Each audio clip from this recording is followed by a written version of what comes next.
পৃথিবীতে আমার মনে হয় যে এই একটা কোম্পানির রুলস রেগুলেশন সিস্টেম এত বাজে, যারা হয়তো বা দুবাই ট্যাক্সিতে আসবেন চিন্তা ভাবনা করছেন, আপনারা জেনে রাখেন এই বিষয়গুলো, তাহলে হয়তো আপনাদের কাজে লাগবে। হয়তো বা অনেকে এই বিষয়গুলো জানার পরে নাও আসতে পারেন। আমি তো মনে করি যে এই কোম্পানিতে না আসাটাই বেটার।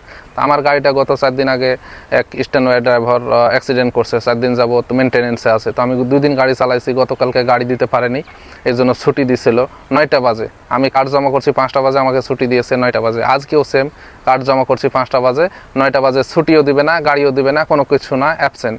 এটা কোনো কথা? তো গাড়ি দে, গাড়িও নাই, গাড়ি দিতে পারে না, অ্যাবসেন্ট। বলে যে 2টা বাজে আসতে হবে। আমার ডিউটি টাইম নাকি 2টা, অনেকেরই চেঞ্জ করে দিয়েছে টাইম অটোমেটিকলি, মানে দুপুর 2টা থেকে রাত 2টা নাইটওয়ালা, আর ডেওয়ালা হচ্ছে রাত 2টা থেকে দুপুর 2টা। এটা কোনো টাইম হলো? তো কোম্পানির সিস্টেম এত বাজে সিস্টেম, আপনি কারো কাছে বলবেন, কমপ্লেন করবেন, এই জায়গাটা নাই। মানে বিভিন্ন ধরনের বিভিন্ন জায়গায় যে যেখানে অফিসিয়াল কাজগুলো নিয়ে বসে আছে সবাই প্রেসিডেন্ট। আপনি আপনার কথাটা বলবেন, আপনার কথা শোনার কারো টাইম নাই।